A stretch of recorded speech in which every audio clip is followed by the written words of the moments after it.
భిన్నత్వంలో ఏకత్వం అన్వేషించడమే విజ్ఞానం. తనకు నచ్చితే మూర్ఖుడు సైతం ఘనకార్యం సాధిస్తాడు. కానీ వివేకి ప్రతి పనిని తనకు నచ్చే రీతిలో మలుచుకుంటాడు.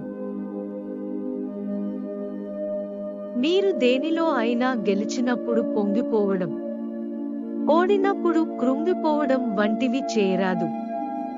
ఎందుకంటే విజయమనేది అంతం కాదు, ఓటమి అనేది చివరి మెట్టు కాదు.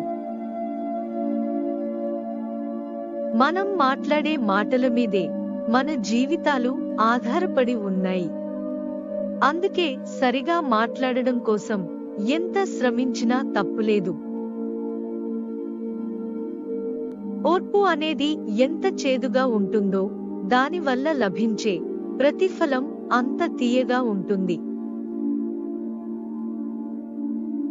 సముద్రం మీద వచ్చే అలల మాదిరిగా కాకుండా సముద్రమంత లోతుగా ఆలోచించు.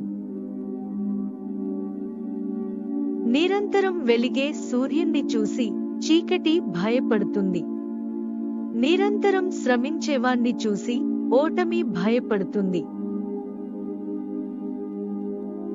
అసత్యం కన్నా సత్యం అనంత రెట్లు బరువైనది, మంచితనం కూడా అంతే. మొత్తం ప్రపంచ సంపద కంటే మానవులే విలువైన వారు. Thanks for watching. Please do subscribe for more videos. Don't forget to like, comment and share the video.